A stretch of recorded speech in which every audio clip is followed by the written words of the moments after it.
Mais um vídeo se iniciando aqui para a gente acompanhar tudo sobre o caso Flow. Agora a gente vai ver um vídeo do Não Adivinho, um canal extremamente profissional aqui, adoro os vídeos do Não Adivinho. Ele resume um pouco desse caso, traz o que já foi lançado, o que cada um disse. Marcelo Milos, né, que é o criador do canal, que é o apresentador do canal, coloca tudo isso pra gente, coloca de uma forma bem precisa e temporal pra gente ver aqui tudo.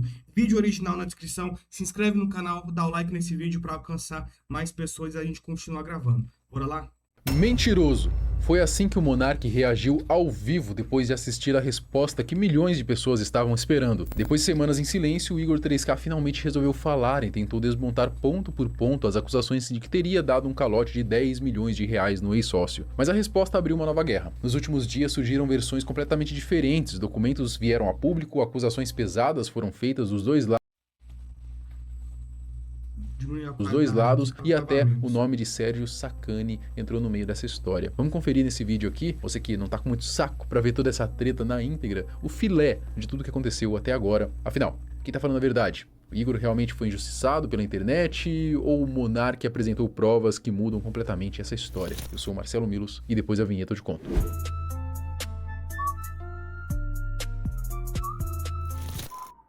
A treta explodiu quando o monarca veio a público dizendo que o Igor não estava pagando os 10 milhões acordados pela compra da parte dele no Flow. Segundo o monarca, o Igor estava pagando apenas 25 mil reais por mês, diferente do que estava acordado no contrato, que era 50 mil reais por mês. O Igor evitava o contato aí e ele se sentia traído por alguém que ajudou a construir do zero. Sérgio dos Foguetes e outros nomes dos bastidores reforçaram a versão de que a gestão do Igor estava problemática. A internet comprou aí a narrativa, o Igor foi massacrado nos comentários, precisou limitar as interações das redes sociais. O silêncio dele durante semanas só piorou tudo, né? O Igor apareceu agora visivelmente cansado de tudo que estava rolando e foi direto ao ponto. A primeira coisa que ele contestou foi a narrativa de que Monark teria construído o Flow sozinho e escolhido o Igor por bondade. Falar que o Flow começou porque o Monark foi me buscar na minha casa, ele me escolheu, etc, não sei o que, não faz nenhum sentido, já tá explicado aqui. Falar que o Monark financiou o Flow todo com o dinheiro dele também é uma distorção da realidade. O que não falta é testemunha. E essa relevância que ele tá dizendo que ele tinha nessa época, talvez ele esteja confundindo os períodos, porque lá em 2013, realmente o Monark era o maior youtuber do Brasil, ele perdia em números pra galinha pintadinha só, né? Só que depois ele começou a fazer uns vídeos que começaram a não ressoar com a galera que tava inscrita no canal dele, e os vídeos não funcionavam mais, ele parou. Então ele virou uma memória pros outros youtubers que faziam, por exemplo, vídeo de Minecraft, que foi uma outra leva no YouTube que era a galera dos gamers. Segundo o Igor, o projeto surgiu de uma parceria em 2018, quando os dois estavam buscando novos rumos profissionais e a construção foi um esforço conjunto com toda a equipe. A ideia inicial do Igor era fazer um canal de unboxing, mas o Monark sugeriu então um formato aí de podcast inspirado em Joe Rogan e Jordan Peterson. A parceria nasceu ali, mas o Igor fez questão de deixar que nunca foi sustentado por Monark e que na época ele próprio ganhava o dobro do que o Monark faturava. Ele já tinha largado o canal dele, né, que agora não dá mais. Ele era sócio de uma produtora que faliu, né? E ele não tinha renda. Qual era o dinheiro do Monark? Era o dinheiro que ele tinha feito com o YouTube no começo e tava guardado, tava no PayPal, tava em dólar, alguma coisa assim, que ele falava na época lá. E ele tava numa pira meio esquisita, porque ele tava vendo que ele não tava fazendo dinheiro e ele tava só gastando dinheiro. E as indicações que eu tinha do que as coisas estavam meio esquisitas ali era chegar na casa dele e a porta cheia de buraco de soco. Quem tava assistindo as lives dele do contrato do Facebook que eu arrumei pra ele lá no final de 2018 vai lembrar disso. E é muito interessante o Monark falar que ele que tava bem e que me salvou e tudo mais, quando eu tinha o contrato no Facebook que por conta da minha relevância na cena, eu fazia o dobro dele, inclusive o dobro de dinheiro dele, né? Num contrato que eu arrumei pra ele. Se ele estivesse tão relevante quanto ele diz que estava, eu acho que ele teria pelo menos sido procurado por alguém, né? Igor disse que a única coisa que o Monark fez sozinho foi destruir tudo, referindo-se à crise de 2022. Sobre a saída do Monark em 2022, o Igor negou qualquer complô, né? Explicou que após o episódio que derrubou o Monark, o Flow perdeu quase toda a receita e monetização e que ele ficou ali com a empresa. Não, mas até nesse ponto de complô, o próprio Monark, na resposta dele, falou, né, que ele não acredita que tenha sido um complô desde o início para o Igor tirar o Monark, para ele ficar sozinho, dono do Flow. Ele fala mais na questão de ter sido um complô externo e ele ter cedido à pressão, e não dele estar em conluio com todo mundo para tirá-lo, né? Ele até fala sobre isso na resposta dele. Empresa falida e com as dívidas enquanto o Monark saiu. A única coisa que ele fez sozinho foi destruir tudo. A construção foi em conjunto. Essa frase foi pesada, né? Essa frase foi de Perfeito. Tem também a narrativa que a gente teria criado um esquema pra tirar o Monark daqui, alguma coisa nefasta por baixo dos panos. Quando a gente teve a crise de antes, poucos meses antes, na verdade, que ele arrumou lá no Twitter, lá, pô, e a gente perdeu a Tribe, a gente perdeu o iFood, a gente perdeu parte relevante da nossa receita, ele sugeriu sair e a gente disse, ô Monark, vai tomar no cu, cara, vai sair o quê? E a gente segurou a onda. Inclusive, ele voltou aqui no programa 2 vezes depois, né? Ele veio sozinho e depois ele veio com o Venom Extreme e a gente fez os episódios aqui normalmente, né?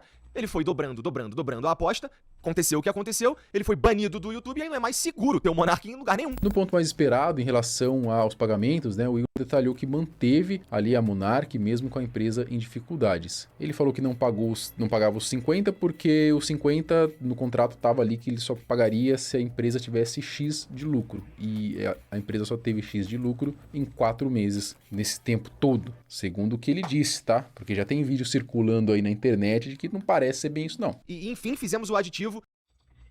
Tem um vídeo de um rapaz que ele vai perguntando as coisas pro Igor, e o Igor mesmo fala que a meta deles para chegar a faturamento, se eu não me engano, é desse ano, é em 50 milhões de reais. Então, 50 milhões de reais, não ter 150 mil reais de lucro, pelo menos metade dos meses, é um pouco complicado, né? Não sei se foi desse ano ou do ano passado que ele falou sobre isso, mas se for do ano passado é pior ainda, quer dizer que esse ano a meta seria superior, né? Então tem esse vídeo que está circulando aí na internet sobre esse fato específico. E também tem um ponto que o próprio Igor falou que atingiu 4 vezes. Então, nas palavras do Igor, atingiu 4 vezes essa meta de lucro. E o Monark falou que nenhum mês foi pago 50 mil, foi sempre os 25. Então, até nessa parte a gente tem um pouco de divergência, né? Que previa pagar $5 mil pra ele, porque a gente não tava nem imaginando quando a gente poderia alcançar as condições necessárias para pagá-lo os 50 mil reais. E a partir do momento que ele respondeu as mensagens e passou a conta dele e a gente começou a pagar, nunca mais eu parei. A gente paga 2 anos e meio, religiosamente. Todo mês. Para pagar esse valor aí novo do aditivo ao contrato, a gente não fez a gente não atrelou ao lucro, né? E a gente, na verdade, pegou e integrou isso ao custo. Na verdade, ele passou a ser um custo meu. Então, chega o meu salário, eu pego e pago o Monark. Nesse contrato, o Monark teria que passar a marca para mim no dia seguinte, né? Ele teria que ter ido assinar um papel e ele não foi assinar.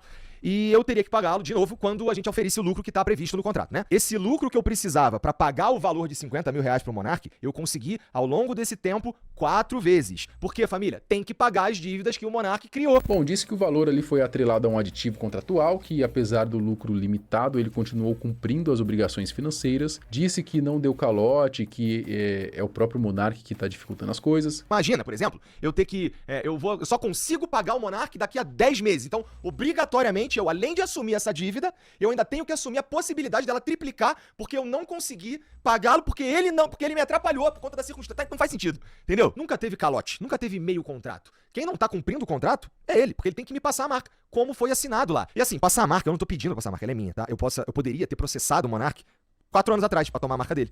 Aí eu escolhi não processá-lo. O contraponto foi forte, né? Segundo o Igor, o Monark é que não cumpriu a parte dele do acordo, que incluía a transferência aí da marca. Igor deu ali a entender de que quem está em débito contratual não seria ele. Sobre a falta de comunicação, o Igor disse que tentou ali contato por vias formais e o Monark não respondeu. Alegou que recebia mensagens de números não identificados que dificultavam qualquer alinhamento e que a narrativa de que ele estaria fugindo não corresponde com a realidade. Bom, primeira coisa. Ele mandou uma mensagem pra mim, de fato, que eu fui ver depois, porque o meu número é vazado, que vazou na época da crise, né? O meu, do Jean, as nossas redes sociais, né? Todas operam de um jeito meio esquisito depois daquilo lá, porque todo mundo mandou mensagem tudo quanto foi lá.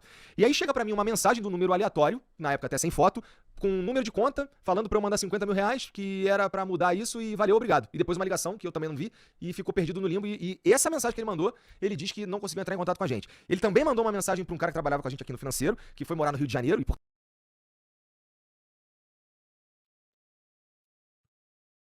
não tem mais nada a ver com a gente aqui. E aí com essas 2 mensagens ele diz que não conseguiu entrar em contato com a gente. Sendo que ele tem o número do Jean, ele tem o número da Mariana, que é minha esposa, ele tem o número de várias outras pessoas daqui. E era só ele fazer um pouco mais de esforço, porque a gente tá no mesmo lugar, só ele ter vindo aqui, ido na minha casa. E a gente tentou mandar mensagem pra ele também, eu não sabia se ele tinha me bloqueado, porque eu mandava mensagem, não respondia nunca. E no fim, aparentemente, ele tinha trocado de número e não avisou ninguém, e aí chega um dia uma mensagem aleatória desse número e como eu vou saber que essa é a mensagem do Monark? Ou só ter respondido os advogados, que a gente tentou entrar em contato por meio de advogados, com ele, com o advogado dele, a gente tentou de tudo. Então é uma fantasia dizer que a gente não tá respondendo o Monark, ele que não tá respondendo a gente. Muita gente que assistiu o vídeo do Igor achou as explicações coerentes e bem plausíveis, com detalhes contratuais e operacionais profissionais que a versão do Monark não tinha. A sensação que ficou para uma parte grande do público aí é que o Monark pode ter entendido a situação toda errada, misturado mágoa pessoal com interpretação equivocada dos termos ali do contrato e ido a público antes de ter clareza do que realmente estava acontecendo. A outra parte do vídeo foi dedicada ao Sérgio Sacani, que ele meio que entrou de gaiato nessa treta porque o... Deixa eu já pegar aqui, achei o vídeo aqui que o próprio Igor fala do faturamento do Flow. Aí, só pra gente passar o vídeo aqui também, para não ficar do disse-me-disse. Anual do grupo. A gente tinha uma meta desse ano para 75 milhões, devemos fechar nos 50. 1 milhão de seguidores ou 10 milhões de reais? 10 milhões de reais. Aí é a parte que ele falou dos 50 milhões de meta, né?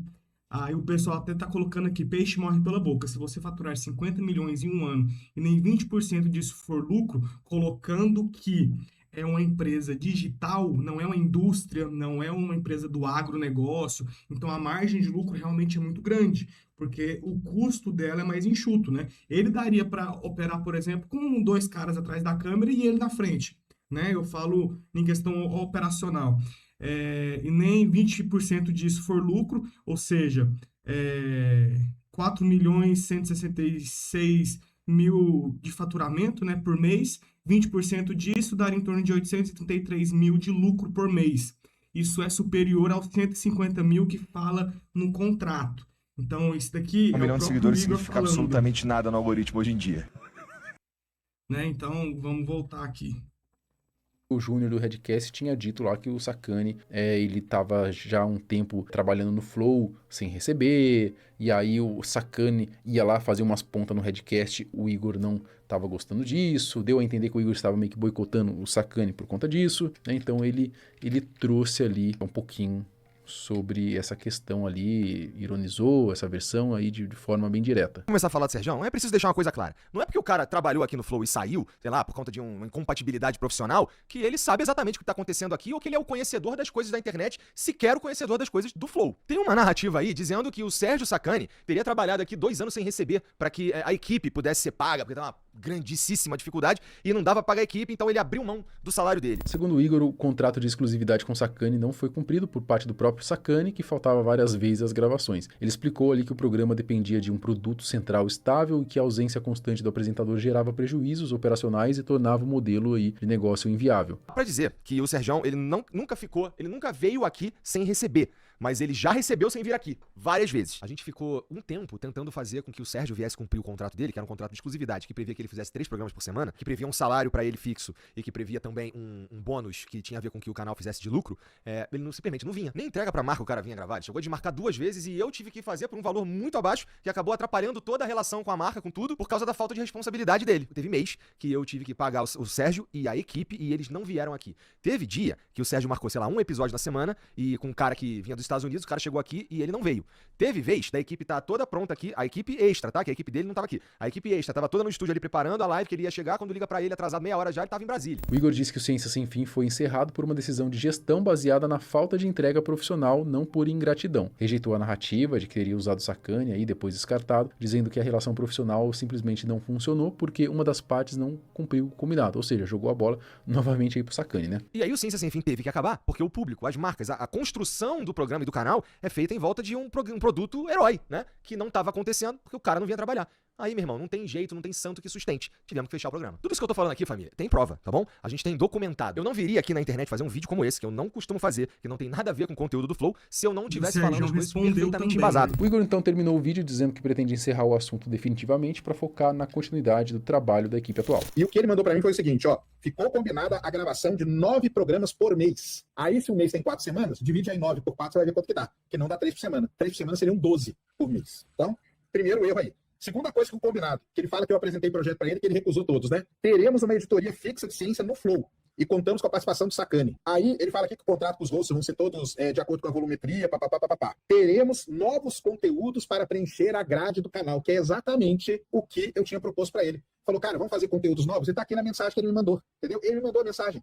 Então, de ter uma editoria fixa de ciência no Flow, eu propus isso para ele, porque programa de ciência no Flow sempre dava bom, entendeu? E ele topou, tanto que ele me escreveu aqui, ó, e de fazer novos programas na grade ali, enquanto eu estivesse viajando. Então é isso, cara. Então, boa parte das coisas que ele fala ali não procede. Ele não costumava responder as mensagens, né? Isso aqui foi quando a gente foi revisar o contrato, tá? Foi revisar o contrato. Tanto que depois eu até falei para ele que ele não me respondia, ele não me mandava o contrato. Falei, cara, pelo amor de Deus, cara, me manda o contrato pra eu assinar logo, entendeu? Então, assim, tem na boa parte daquilo lá que ele falou lá, cara, não procede. E eu tenho aqui mensagem dele falando comigo, que eu acabei de ler para vocês, tá? Bonitona aqui, ó. A mensagem que ele acabou de que ele tinha me mandado na época, tá? Então, assim, não tem nada disso, cara. Não tem nada disso. O Monark não esperou muito, né? Assistiu o vídeo de Igor ao vivo no podcast ali, Bruno Ayub, ao lado de Leandro Santana, né? E ele foi rebatendo ali ponto a ponto em tempo real. Sobre a origem do Flow, o Monark disse que foi ele quem procurou o Igor para poder fazer o podcast, que Igor não tinha ideia do que era podcast na época e que o nome Flow foi criado, escolhido por ele. Reconheceu que o Igor investiu dinheiro também no início, quase que metade, e que tinha uma produtora de vídeos curtos, mas negou ali que o Igor tivesse começado do zero depois da saída dele. Sobre o cancelamento, né, o Monark admitiu que a crise de 2022 foi causada por ele, mas argumentou que o Flow bombou justamente por causa das polêmicas dele também. Mas isso também é um fato, né? Logicamente, a polêmica, né, da parte do partido lá foi o que deu o final para essa parte do Flow, para essa etapa do Flow, mas também as polêmicas foi justamente o que fez o Flow se tornar o que ele era, né? Ele foi crescendo muito em cima dessa dualidade, né, dos dois hostels ali. Tanto o Igor sendo um pouco mais apaziguador, um pouco mais pé no chão, quanto a parte do Monark sendo mais ácido, tendo ideias mais contra-intuitivas ou contra apoio popular, vamos colocar assim, né? Então, tem esse ponto aí mesmo. O Flow cresceu muito com essas polêmicas, né? Mas todo podcast, os maiores, pelo menos, tem essa dualidade, né? Menos o Vilela, porque ele usa o próprio convidado para ser essa dualidade dele. Mas o Podpah tem o Igão, que fala muita merda, aí o Mítico é um pouco mais neutro, e assim vai, né? Atraiu a atenção nacional, fazer um podcast ali crescer. Na visão do Monark, o Igor surfou na onda quando estava bom e cedeu à pressão dos inimigos quando a coisa desandou. E quando eu falo que eles estavam tentando destruir, me tirar da empresa e tudo mais, era eles uma galera, tipo a Globo, uma agência de inteligência, um monte de gente, os esquerdistas, um monte de influenciador não queria que eu fosse no Flow. O que o Igor... Essa parte eu acho viagem, a parte da agência de inteligência, etc. Mas a parte da Globo faz até sentido, eles estavam crescendo demais, tinham que quebrar eles por dentro, né? O que eu acho ele cedeu a pressão e se uniu aos meus inimigos pra... Mas você não nega que é uma pressão forte pra caralho. Eu não nego, eu assinei o contrato e deixei tudo na mão dele, porque eu confiava nele. O que me deixou puto, que me veio fazer, eu vim fazer esses vídeos e falar, é porque ele não quer cumprir o contrato e não me responde. O que eu achei filha da putagem e é uma filha da putagem. O ponto mais forte foi sobre o contrato, né? O Monark acusou o Igor de mentir ao dizer que pagava, né? Chegou a pagar ali os 50 mil em alguns momentos. O Monark falou que ele não pagou os 50 mil em momento nenhum. E segundo ele, só paga ali os 25 mesmo tendo ali uma lucratividade suficiente para poder cumprir o valor integral. Por que você demorou tanto pra receber? Começar a receber? Porque eles estavam passando por um momento difícil. E eu não... E aí eles falaram, ó, a gente só pode começar a te pagar depois de um ano ou quando começar a dar lucro de novo? No contrato era quando começasse a dar lucro, entendeu? Certo. E aí eles podiam pagar, quando começasse a dar lucro, parcelas de 50 mil, que era o mínimo pelo contrato. Aí depois passou um ano, deve ter começado a dar lucro, mas eles começaram a pagar, mas pagaram apenas 25 mil. Por quê? Qual foi o argumento? Nenhum argumento. O argumento é a gente faz o que a gente quiser, a gente paga quando a gente quiser, porque a gente tira um fone. Não teve nenhuma troca de ideia do tipo, pô, Monark, o bagulho tá louco, mas...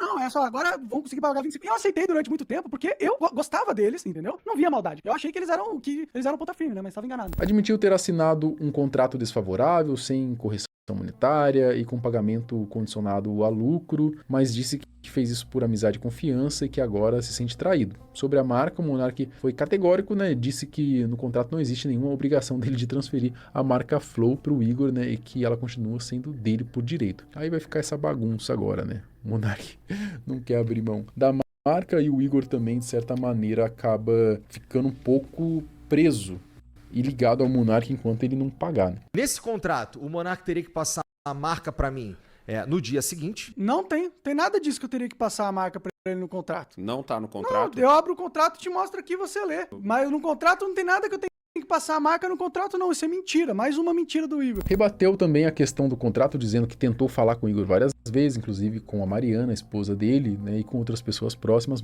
mas teria sido ignorado todas as vezes. Ele diz que não conseguiu entrar em contato com a gente. Por que tu não mandou pro Jean, que é o que ele vai cobrar? Por que tu não mandou pra mulher dele, que eu aposto que tu tem Eu também? mandei pra mulher dele. Tu mandou pra todo Mandei mundo? pra todo mundo. Falei, o Igor não quer falar comigo. Ela não respondeu também. Isso aí é caô, cara. O Igor é mentiroso, cara, infelizmente. Mandou pro Jean, porque é o que ele já vai cobrar ali. Já vai cobrar ali. Ah, pro Jean, mas pra Mariana, a esposa dele, não tá valendo? Ele tem o número da Mariana, que é minha esposa. Eu ele mandei. tem o número Ou só ter respondido os advogados, que a gente tentou entrar em contato. Não tem contato nenhum. Não recebi e-mail, recebi porra nenhuma. Eu já falei várias vezes, cobrei várias vezes, tá pagando 25 mil. Ele sabia disso. Era só ele começar a pagar, pô. Por que nunca começou a pagar o contrato? Só compre o contrato, cara. Depois da live, né, o Monark foi pro X, postou o contrato ali com dados pessoais apagados para o público ver com os próprios olhos, né? O documento mostra a venda de 49,75% da empresa por 10 milhões, parcelados em 200 meses de 50 mil reais, né? O que dá quase 17 anos de pagamento. O Monark usou o contrato para provar que a marca Flow estava registrada no nome dele, né, como pessoa física e não na holding da empresa, o que significaria então que a transferência que Igor alega não ter acontecido nem poderia ter sido feita da forma como o contrato estava redigido. Realmente no contrato ali não tem muita coisa a respeito dessa transferência não. Com o contrato publicado, a treta meio que saiu do campo do me disse, né, e entrou ali num campo mais documental. Agora quem quiser pode ler as cláusulas e tirar as próprias conclusões. Eu já digo que o contrato me parece ser bem meia boca, sabe? Um contrato ali de 4 páginas só, um negócio bem esquisito mesmo. E a bola voltou pro lado do Igor, né, que vai precisar responder com documentos próprios, talvez. Pois é, esse foi o resumo da treta. O Igor até agora não postou uma resposta, a tréplica, né, do Igor, a quadréplica, né, na verdade, do Igor, porque o Monark falou, depois o Igor respondeu e o Monark falou de novo. Então, a quadréplica do Igor, mas o contrato, realmente, todo mundo tá falando isso, foi um contrato muito, muito mal elaborado, principalmente pelo valor que era o contrato, 10 milhões de reais, é um valor muito alto para você fazer um contrato ridículo daquele. E a questão da marca do Flow, iria entrar numa questão jurídica de uso da imagem da marca, etc. Mas nesse ponto o Monark está correto. Porque lá no contrato fala que as marcas e patentes que pertencem à holding seriam passadas para quem está comprando as cotas, no caso o Igor. E a patente e a marca Flow não está dentro do guarda-chuva da holding, está no nome do Bruno Ayub. Então, esse contrato, a holding não pode passar as patentes, as marcas que está no nome de um dos sócios, não tem nada a ver. Pessoa física, pessoa física, pessoa jurídica, pessoa jurídica. Então, teria que ter olhado aonde é que estava a marca e aí teria que ter colocado um aditivo, uma cláusula específica sobre isso. Falar do o Bruno Ayub garante que a marca Flow Podcast, inscrita no registro tal, será passada para... E assim sucessivamente, né? Então, tem várias coisas ali naquele contrato que foram ridículas. Foi feito tanto ruim para um lado quanto ruim para o outro lado. Para o Monark é muito ruim porque não tem correção monetária, não tem essa parte do lucro, é muito ruim, tinha que ser em cima do faturamento, mesmo que seja um percentual menor, mas tinha que ser em cima do faturamento, não em cima do lucro, porque o lucro é muito fácil de você maquiar as questões do balanço e dos DRS das empresas, para reduzir a questão do lucro, só aumentar o prolabore do próprio Igor, do próprio Jean, contratar a esposa do Igor por fora, a filha do Igor por fora, contratar pessoas por fora, como se fosse um esquema de rachadinha dentro da empresa, e você diminui o lucro da empresa e consegue pegar o dinheiro por fora do mesmo jeito. Então, tem várias formas de você fazer isso. Foi um contrato muito mal elaborado, mas o resumo da ópera é esse que o Marcelo Milos trouxe pra gente. O vídeo está aqui na descrição. E o que você acha sobre essa treta que está acontecendo na internet? Acredito que vai dar muito pano para manga ainda, principalmente porque envolveu o Serjão também, começou a envolver outros players, mas quem tá rindo de orelha a orelha é o Júnior do Redcast, né? Porque iniciou-se tudo a partir daquele podcast do Monark com o Júnior. O Monark estava muito mais calmo. Você vê naquele podcast mesmo que ele fala, eu deixei de lado, não quero nem saber. Aí logo após aquele podcast, ele começa a ser mais enérgico, a ser mais enfático nessa parte, começa a chamar de ladrão, começa a chamar de um monte de coisa. E a gente vê que teve alguma cutucadinha ali pelo Júnior do Redcast ali por trás, sim. Mas comenta aqui o que vocês acham dessa treta, se você é Team Monark ou Team Igor. E na descrição vai estar o vídeo original do Não Adivinho, do Marcelo Milos. Se inscreve no canal e até o próximo vídeo. Valeu, falou e tchau.